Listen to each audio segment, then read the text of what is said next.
जोर से पूछो तब बताएंगे। मुंबई वाले होते बड़े कंफ्यूज।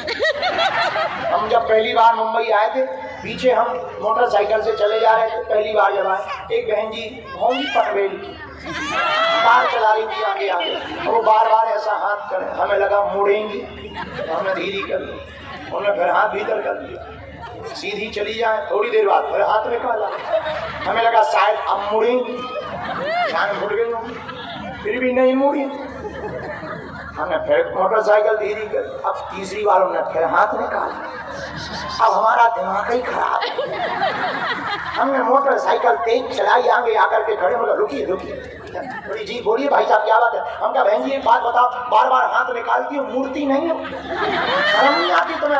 अरे बोले महाराज जी हम मुड़ने के लिए हाथ नेल पॉलिश सुखा रहे हैं। हम समझ गए हम पनवेल आ गए, उसी दिन हम समझ गए थे पनवेल आ गए हैं। ऐसे लोग पनवेल मुंबई में ही पाए जाते हैं। तब से हम बहुत ज्यादा खुश हैं, पनवेल वालों को समझते हैं ठीक तरीके से। खैर ये पूरी जन्म की घटना है, इससे क्या लेना देना, कल तक हमें रुकना है, कौन गालियां खाए।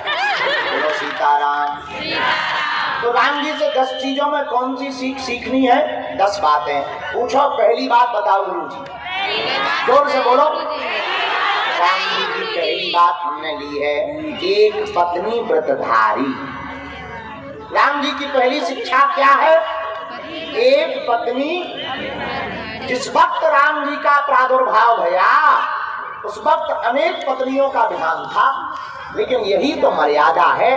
प्रभु श्री राम ने एक पत्नी का व्रत धारण करके पूरे दुनिया को एक नई शिक्षा दी। क्या? जिसकी एक पत्नी व्रतधारी होता है, जो एक पत्नी व्रतधारी होता है वह ब्रह्मचारी की एक बात। अच्छा महाराज जी ये तो आपने बात बताई एक पत्नी व्रतधारी राम जी की बात, मान लो कोई लफड़ों में फंस जाए तब क्या करे? इसका भी एक उपाय बताया है रामायण में। पूछो कहाँ? रामचरितमानस में जब राम जी महाराज पंचवटी पहुंच गए, पंचवटी जैसे ही पहुंचे, राम जी का पंचवटी पहुंचना हुआ, उसी समय रावण की बहनी शूर्पणखा रावण की बहनी शूर्पणखा राम जी के पास आई। क्या बोली? तुम सम पुरुष न मो सम नारी। राम जी से भेष बदल करके वह शूर्पणखा आई। बोली महाराज आपके समान कोई पुरुष नहीं है, हमारे समान कोई नारी नहीं है। राम जी बोले हम करें क्या? शूर्पणखा बोली महाराज शादी कर लो। राम जी बोले करके उससे बात करना, कभी तुम्हारा मन नहीं भटकेगा तो तुम्हारा संकल्प भी दृढ़ रहेगा। बोलो सीताराम। जोर से बोलो। सीता चिता कही देही बाता।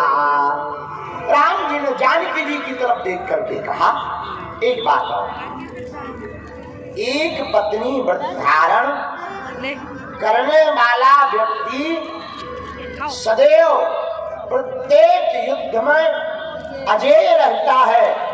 जो ब्रह्मचर्य का पालन करता है, गृहस्थ का भी पालन करता है, उसके वीर के तेज के सामने कोई भी ताकत नहीं दिखती है, वह सदा अजेय रहता है, उसे कोई जीत नहीं सकता है।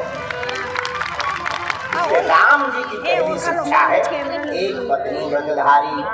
अच्छा राम जी की दूसरी शिक्षा क्या है? दूसरी शिक्षा बड़ी प्यारी, भाई के प्रति प्रेम। भाई हेतु परित्याग राम जी ने किया। ये भारत के लोगों को राम जी से सीखना चाहिए। राम जी राजपाट भाई के लिए त्यागते हैं। देखो जो अपना राजपाट भाई के लिए छोड़ दे वो श्री राम, और जो राजपाट के लिए भाई छोड़ दे वो आजकल के लोग। धन्य है राम जी, उन्होंने भाई को नहीं। ये राम जी की दूसरी शिक्षा है। एक राम है जो भाई पर भाई को ही मारते मिटाते, भाई को ही मारना मिटाना चाहते हैं। हम भारत के लोगों से राम जी के जीवन काल की दूसरी शिक्षा यही कहना चाहेंगे, मेरे प्रिय साधकों, मेरे प्रियजनों और हमारे प्रिय पागलों, जो रामचरितमानस का आदर्श लेगा, जो राम को अपना आदर्श मानेगा, वह ऐसा जीवन जिएगा उसकी जिंदगी में जीते जी ही स्वर्ग बन जाएगा।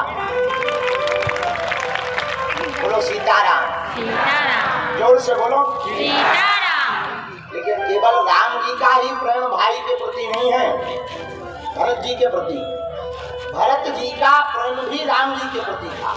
अपने भाई के लिए टूट पड़े, धन्य है भरत जी, रो पड़े। घर घर करके आंसू बहाए। यहाँ एक चर्चा और आती है, प्रयागराज के महात्मा कहते हैं हमने तपस्या की तो हमें राम जी के दर्शन मिले।